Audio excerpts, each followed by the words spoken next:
کہانی کچھ یوں ہے کہ ایک گاؤں میں ایک شخص رہتا تھا جو فروٹ کا بزنس کیا کرتا تھا.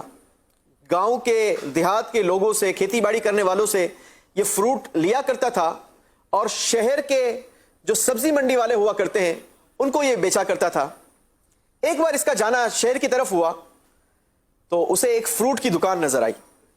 جب فروٹ کی دکان نظر آئی تو اس نے سوچا کیوں نہ ذرا جا کر یہاں پر فروٹ کے ریٹس معلوم کیے جائیں تاکہ مجھے پتا تو چلے کہ یہاں فروٹ کتنے کا بکتا ہے اور ہم وہاں جو بیچتے ہیں وہ کتنے کا بیچتے ہیں.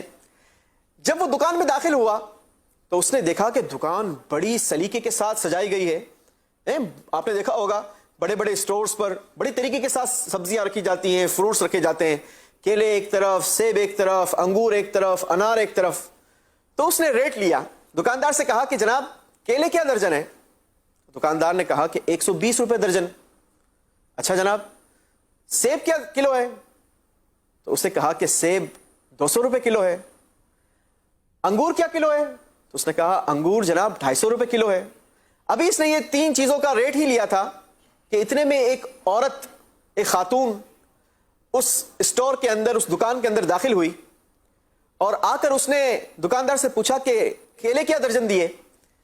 تو دکاندار نے کہا کہ کیلے 20 روپے درجن ہے. اچھا اب وہ جو دیہاتی شخص تھا وہ ایک دم شاکڈ ہو گیا کہ مجھے انہوں نے کچھ اور ریٹ بتایا اور عورت کو بالکل یہ سستا ریٹ بتایا. سیب کیا کلو ہے؟ تو عورت کو بتایا گیا کہ سیب 40 روپے کلو ہے. اب اس کو دیہاتی بندے کو غصہ آیا کہ مجھے 200 روپے کلو بتا رہا ہے اور عورت کو جو ہے وہ 40 روپے کلو بتا رہا ہے. انگور کیا کلو ہے؟ تو کہا کہ باجی انگور جو ہے وہ 50 روپے کلو ہے. اس عورت نے کچھ سودا لیا اور وہاں سے نکل پڑی. وہ جو دیہاتی شخص تھا نا وہ لال پیلا ہو گیا نا دکاندار کے اوپر اور کہنے لگا کہ کیا تمہاری میری کوئی دشمنی ہے یا میں نے کوئی تمہارے پیسے ادا کرنے, مجھے کیوں غلط ریٹ بتایا اور عورت کو کیوں سستا دے دیا؟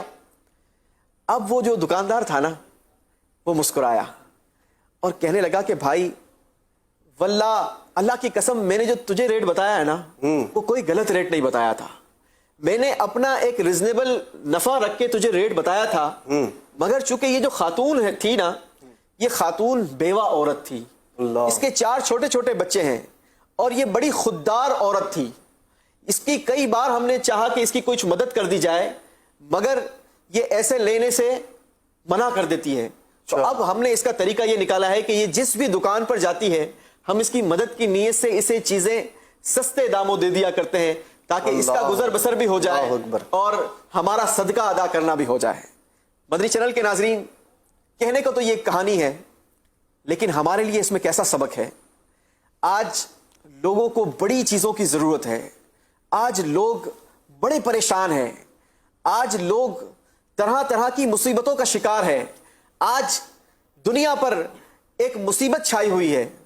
آج لوگوں کو ہماری ضرورت ہے, آج لوگوں کو ہماری امداد کی ضرورت ہے. یاد رکھیے گا بہت سارے ایسے لوگ ہوتے ہیں جو مانگ کر پورا کر لیتے ہیں, بہت سارے ایسے لوگ ہوتے ہیں کہ جو صاحب ثروت ہوتے ہیں, ان کے پاس مال ہوتا ہے, وہ مال خرچ کر کے اپنی ضرورتوں کو پورا کر لیتے ہیں. لیکن ایک بہت بڑا طبقہ ہے جو سفید پوش کہلاتا ہے, وہ نہ مانگ سکتا ہے نہ خرید سکتا ہے. ان کی مدد کرنی ہے اور انداز اس کہانی سے ہمیں سیکھنے کو ملا ہے کہ ہم چاہیں تو ان کی مدد کتنے خوبصورت انداز کے ساتھ کر سکتے ہیں. ماشاءاللہ ہماری قوم میں دیکھا یہ گیا ہے کہ جب کوئی کڑا وقت آتا ہے, مصیبت آتی ہے تو ہماری قوم نکل پڑتی ہے اور لوگوں کی مدد کرتی ہے. ہم آپ کو یہی میسج دینا چاہتے ہیں کہ اس وقت بھی ہماری قوم کو ہماری ضرورت ہے. نکلیے, لوگوں کی مدد کیجئے. دعوت اسلامی نے بھی پلیٹ فارم فراہم کیا ہے, دعوت اسلامی کے ذریعے ہم لوگوں کی خیرخواہی کر سکتے ہیں. تو دعوت اسلامی کو اپنا ڈونیشن دیجئے, انشاءاللہ دعوت اسلامی ضرورت مندوں تک یہ کام اچھے انداز کے ساتھ پورا کرنے کے لیے کوشاں رہے گی. اللہ تبارک و تعالی ہمیں عمل کی توفیق نصیب فرمائے.